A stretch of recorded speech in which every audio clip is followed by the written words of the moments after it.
I need to first create a new outline for this story, since the previous outline was about pregnancy sabotage, but this story is about a sister spray painting a house. Let me create the appropriate outline for this topic, and then write the full story. My own sister vandalized my house with spray paint because she could not handle seeing me succeed in life. After years of struggling financially, I had finally bought my dream home, started a thriving business, and was living the life I had always worked toward. But instead of celebrating with me, my sister Jessica let jealousy consume her until she did something so destructive and unforgivable that I had no choice but to take action. The security cameras captured everything, and what happened next changed our family forever in ways none of us could have predicted. Before I share this crazy story, tell me where you are watching from around the world. Smash that like button if you have ever dealt with jealous family members, and subscribe because this gets absolutely insane. You will not believe what she wrote on my house. Growing up, Jessica and I were incredibly close despite our 4-year age difference. She was the artistic, free-spirited older sister who taught me how to be confident and chase my dreams. I was the practical, business-minded younger sister who admired her creativity and independence. Our parents always said we complemented each other perfectly, and for most of our childhood and teenage years, that seemed true. After high school, our paths diverged significantly. Jessica chose to pursue art therapy and moved to Portland to attend a small liberal arts college. She graduated with substantial student loan debt and struggled to find steady employment in her field. Meanwhile, I stayed closer to home, earned a business degree from the state university, and immediately started working at a marketing firm while building my own consulting business on the side. For several years, our different life choices did not create any tension between us. Jessica seemed happy with her bohemian lifestyle, living in a tiny studio apartment creating art and working part-time at various nonprofits. She often talked about how money did not matter to her and how she valued experiences over material possessions. I respected her choices, and she seemed supportive of my corporate career path. The first signs of trouble appeared when I got engaged to Marcus, my longtime boyfriend, who worked as a software engineer. Jessica attended our engagement party, but made several snide comments about Marcus being boring and conventional. She questioned whether I was settling for a safe relationship instead of following my passions like she was doing with her art. During this time, my consulting business was starting to take off. I had landed several major clients and was making more money than I had ever imagined possible. Marcus and I were able to save aggressively for our future while still enjoying life and traveling together. Jessica, on the other hand, was still struggling financially, often calling our parents for help with rent or grocery money. When Marcus and I bought our first house together, a beautiful 3-bedroom colonial in a great neighborhood, Jessica's attitude toward me began to shift noticeably. She made jokes about us being suburban sellouts and questioned whether we were becoming materialistic and shallow. Her comments stung because they felt like personal attacks on choices I was proud of making. Jessica started declining invitations to family gatherings at our new house, claiming she felt uncomfortable in our fancy neighborhood. When she did visit, she would make comments about how much money we must be spending on furniture decorations and home improvements. "Must be nice to have so much disposable income," she would say, with obvious resentment. Our parents tried to mediate between us, suggesting that Jessica might be going through a difficult period and asking me to be patient with her attitude. They reminded me that everyone moves through life at their own pace, and that success looks different for different people. I tried to be understanding, but Jessica's constant criticism was wearing on our relationship. The situation worsened when Marcus and I got married. Jessica was my maid of honor, but her behavior throughout the wedding planning process was difficult and draining. She complained about the cost of her dress, the location of the venue, and even the style of the invitations. During her maid of honor speech, she made subtle digs about hoping I would not lose myself in my perfect new life. After the wedding, Jessica became increasingly distant. Our weekly phone calls became monthly, then stopped altogether. She would respond to my texts with short dismissive answers and declined most invitations to spend time together. When I asked her directly what was wrong, she accused me of becoming pretentious and forgetting where I came from. 2 years into my marriage, my consulting business had grown enough that I was able to quit my corporate job and work for myself full-time. Marcus had also received several promotions and raises. We decided to sell our starter home and buy our dream house in an upscale neighborhood with better schools for the children we were planning to have. The new house was everything we had ever wanted. It was a stunning 4-bedroom Tudor-style home with a gourmet kitchen, hardwood floors, throughout a finished basement and a beautifully landscaped yard. We had worked hard and saved carefully to afford it, and we felt incredibly grateful for the opportunity to live in such a beautiful space. When I shared photos of our new house on social media and told Jessica about the purchase, her response was cold and cutting. "Some of us cannot all marry rich guys and play house while the rest of us struggle to pay rent," she texted back. Her comment was particularly hurtful because Marcus and I had both worked hard to achieve our success, and she was diminishing our accomplishments. Jessica refused to visit our new house for months, despite multiple invitations for dinner holidays and casual gatherings. She claimed she was too busy with work and her own life, but I could see her posting photos on social media from various social events and art shows around the city. She was clearly making time for other people and activities, while deliberately excluding me from her life. During this period, Jessica also began making disparaging comments about me to other family members. She told our cousin Sarah that I had become materialistic and superficial since getting married. She complained to our Aunt Linda that I was showing off my wealth and making other people feel bad about their own financial situations. The family dynamics became increasingly strained as relatives began taking sides or trying to stay neutral in what they perceived as a silly sister rivalry. Our parents were caught in the middle, wanting to maintain relationships with both daughters, but struggling to understand why Jessica had become so hostile toward me. Jessica's resentment toward my success reached a boiling point during the summer when Marcus and I hosted a housewarming party for our new home. We invited family friends, co-workers, and neighbors to celebrate with us and show off the renovations we had completed over the past few months. The party was meant to be a joyful occasion, but it became the catalyst for Jessica's most destructive behavior yet. Jessica initially declined the invitation, claiming she had other plans that weekend. However, she showed up unexpectedly halfway through the party, clearly intoxicated and in a confrontational mood. She had been drinking before arriving and continued drinking at the party despite my attempts to monitor her alcohol consumption.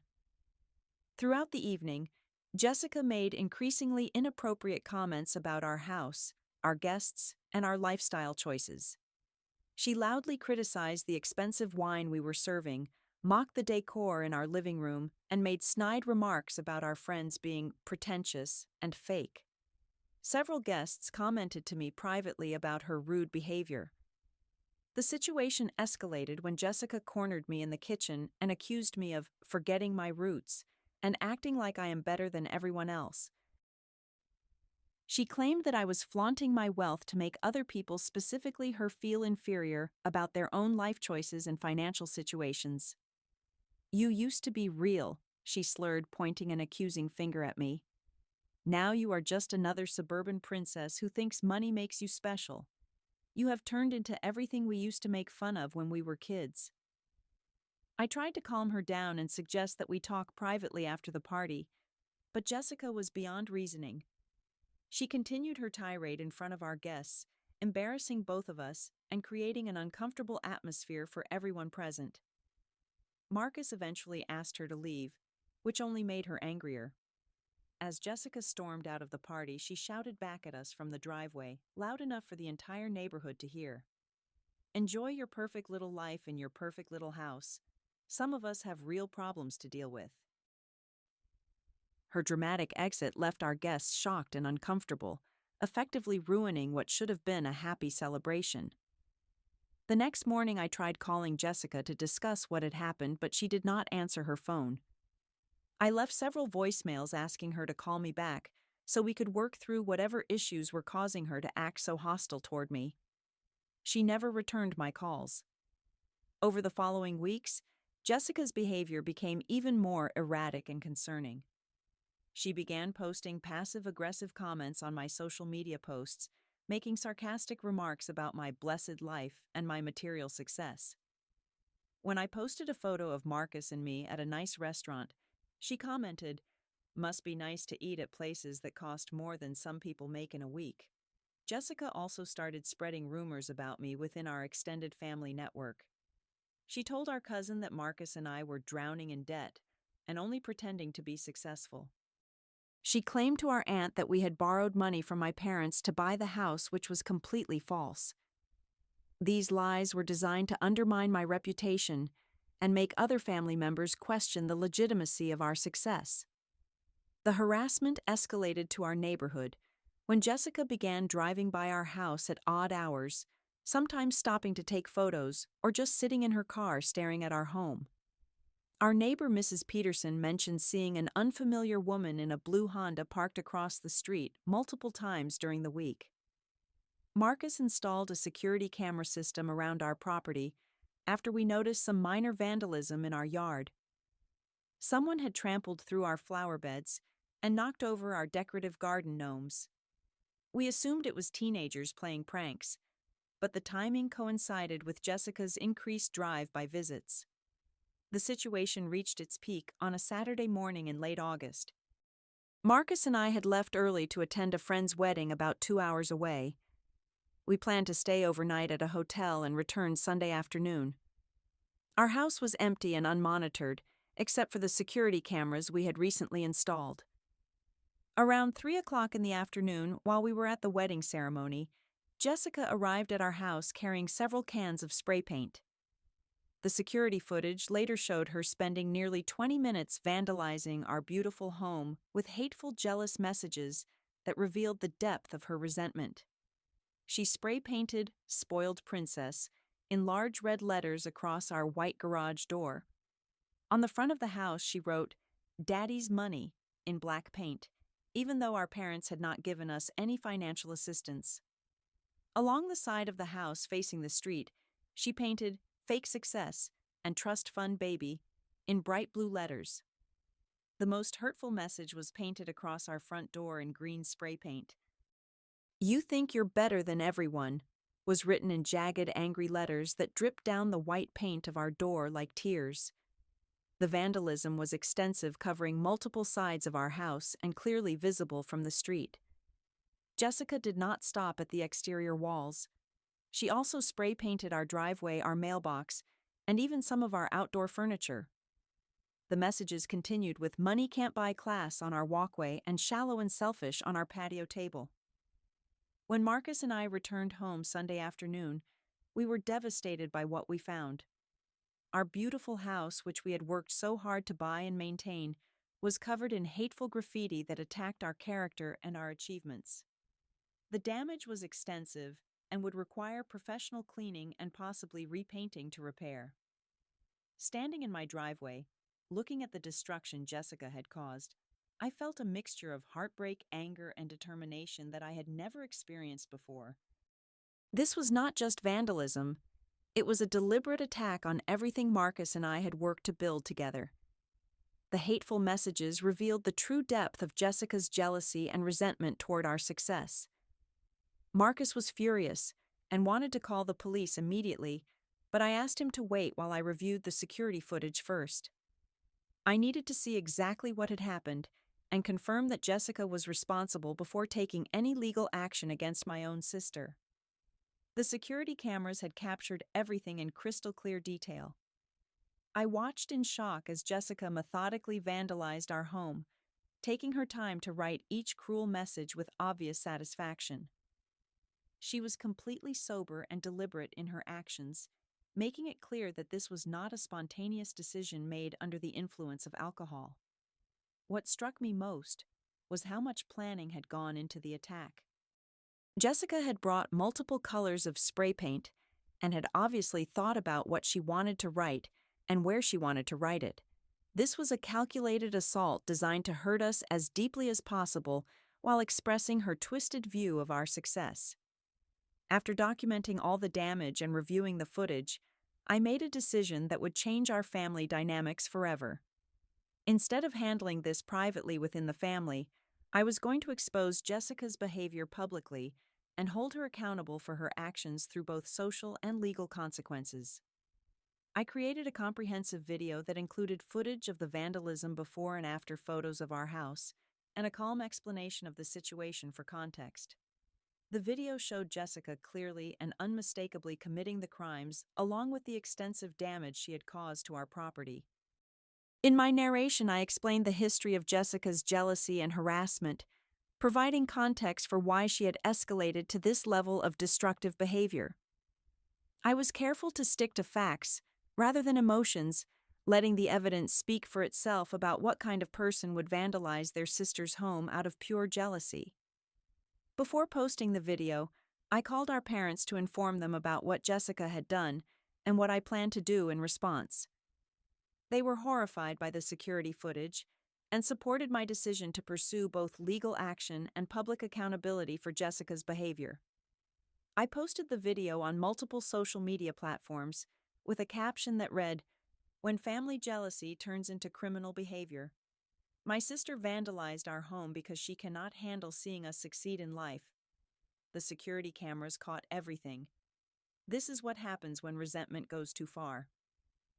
The response was immediate and overwhelming. Within hours, the video had hundreds of comments from friends, family members, co-workers, and strangers expressing shock and support. People were outraged by Jessica's behavior and impressed by the calm, factual way I had presented the evidence. Many viewers shared their own stories about dealing with jealous family members who had tried to sabotage their success or happiness. The video resonated with people who had experienced similar situations but had never seen someone hold a family member publicly accountable for their destructive behavior. Jessica's friends and co-workers began seeing the video as it was shared across various social networks. Several people who knew her professionally commented that they were shocked by her behavior and had never seen this side of her personality. The video effectively destroyed her reputation in both personal and professional circles. Within 24 hours, the video had been shared thousands of times and had reached far beyond our immediate social circles. Local news stations picked up the story as an example of how social media can be used to expose criminal behavior and hold people accountable for their actions. Jessica tried to defend herself by claiming that she had been drunk and that her actions did not represent who she really was. She posted her own video response trying to explain her behavior and asking for forgiveness, but the damage to her reputation was already done. People could see through her excuses because the security footage showed her acting deliberately and soberly. The legal consequences were swift and severe. The police arrested Jessica on charges of vandalism, criminal mischief, and destruction of property. The extensive documentation from our security system made it an open and shut case with overwhelming evidence of her guilt. Jessica was forced to pay for all the cleaning and repair costs, which totaled over $8,000, due to the extent of the damage and the professional services required to remove spray paint from various surfaces. She also had to perform community service and attend anger management counseling as part of her sentence. The social consequences were equally significant. Jessica lost several freelance clients who no longer wanted to be associated with someone who had demonstrated such poor judgment and destructive behavior. Her reputation in the local art community was severely damaged as the video continued to circulate. Our extended family was divided in their response to the situation. Some relatives supported my decision to hold Jessica accountable publicly, while others felt that family issues should be handled privately, regardless of how severe the behavior had become. The situation forced everyone to take sides and examine their own values about accountability and consequences.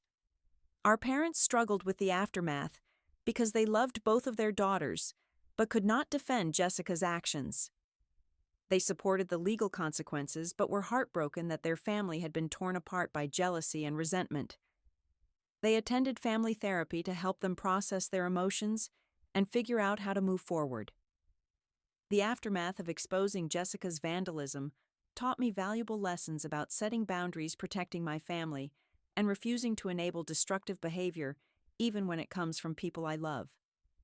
The public accountability was necessary because Jessica had crossed a line from emotional harassment into criminal behavior that could not be ignored or swept under the rug. In the weeks following the incident, I received hundreds of messages from people thanking me for showing that family members are not exempt from consequences when they choose to hurt us. Many people shared their own stories about being victimized by jealous relatives who faced no accountability because family is family, regardless of their behavior. The overwhelming support helped me feel confident that I had made the right decision in exposing Jessica's actions. While some people criticized me for not handling the situation privately, the majority of responses validated my choice to protect my family and hold her accountable through both legal and social consequences. Marcus and I invested in additional security measures for our home, including upgraded cameras, motion detector lights, and an alarm system that would alert us to any future incidents. While we hoped Jessica had learned her lesson, we were not willing to take any chances with our safety and peace of mind. The repair and cleaning process took several weeks and cost exactly $8,437, which Jessica was required to pay in full as part of her restitution. Watching our house be restored to its original beauty was therapeutic and helped us move past the trauma of seeing our home vandalized by someone we had trusted and loved. Jessica completed her community service at a local nonprofit that helps people struggling with addiction and mental health issues. The experience exposed her to people dealing with real problems and helped her gain perspective about her own privileged position and misguided resentment toward my success. After 6 months of anger management counseling and community service, Jessica reached out to request a meeting to apologize and attempt to repair our relationship. She had clearly done significant work on understanding her jealousy and taking responsibility for her destructive behavior without making excuses. During our conversation, Jessica acknowledged that her resentment toward my success had been building for years and that she had been struggling with feelings of inadequacy and failure in her own life. She explained that watching me achieve the stability and security she had always rejected made her question her own choices and lifestyle. "I convinced myself that you were showing off or trying to make me feel bad," she said tearfully. "But the truth is that I was angry at myself for not building the life I actually wanted. It was easier to tear you down than to take responsibility for my own mistakes and start working toward my own goals." Jessica had used her time in counseling to explore why my success triggered such intense negative emotions in her. She discovered that she had been carrying resentment about our parents' different reactions to our life choices and had projected that onto our relationship rather than addressing her own insecurities directly. While I appreciated Jessica's apology and evidence of personal growth, I also made it clear that rebuilding trust would take time and consistent positive behavior. The vandalism had crossed a line that could not be uncrossed, and our relationship would never return to the same level of closeness we had shared before. We agreed to start with supervised visits during family gatherings and gradually work toward rebuilding a relationship based on mutual respect and healthy boundaries. Jessica understood that any future destructive behavior would result in permanent estrangement, and she committed to continuing therapy to address her underlying issues. Over the past year, Jessica has made genuine efforts to rebuild her life and repair the relationships she damaged through her jealous behavior. She changed careers, moved to a new apartment, and surrounded herself with people who support her growth rather than enabling her negative patterns. Jessica also used her experience as inspiration for her art, creating a series of pieces about jealousy, family dynamics, and personal accountability that have received positive reception in local galleries. She has been open about her mistakes and has used her platform to encourage others to seek help for destructive emotions before they lead to criminal behavior. Our relationship remains careful and limited, but we are able to have pleasant conversations during family gatherings without the underlying tension and resentment that characterized our interactions before the vandalism incident. Jessica has proven that people can change when they face real consequences for their actions and commit to personal growth. The experience taught me that protecting your peace and your family sometimes requires making difficult decisions that other people might not understand or support. Not everyone will agree with publicly exposing family members who hurt you, but sometimes public accountability is the only thing that creates real consequences and motivates genuine change. I also learned that success can trigger unexpected reactions in people you thought you knew well. Jessica's jealousy revealed aspects of her personality that had been hidden for years, and it reminded me that we cannot control how other people respond to our achievements and happiness. Most importantly, I learned that refusing to enable destructive behavior is an act of love both for yourself and for the person behaving badly. By holding Jessica accountable rather than making excuses for her actions, I forced her to confront her issues and ultimately helped her become a better person.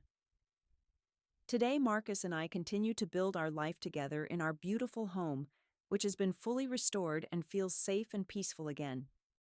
We have learned to appreciate our success even more deeply after seeing how easily it could be threatened by someone else's jealousy and resentment. The security video of Jessica vandalizing our house still exists as a reminder of how quickly family relationships can turn destructive when jealousy is allowed to fester without accountability. While I hope we never experience anything like this again, I am grateful for the lessons it taught us about protecting our family and standing up for ourselves.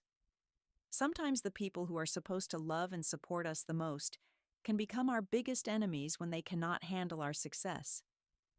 But refusing to tolerate destructive behavior, even from family members, is essential for maintaining your peace and protecting the life you have worked hard to build. Have you ever dealt with jealous family members who tried to sabotage your success or happiness? How did you handle the situation, and what advice would you give to others going through similar experiences? Let me know in the comments, because I would love to hear your thoughts and stories about family drama. If this video resonated with you, please give it a like to help other people who might be dealing with jealous relatives. Find this story. Subscribe for more real-life experiences about setting boundaries and protecting yourself from toxic family members. Share this video with anyone who might need to see that accountability matters even when it comes to family. Thank you so much for watching and supporting my channel. I hope you continue building the life you want without letting other people's jealousy hold you back.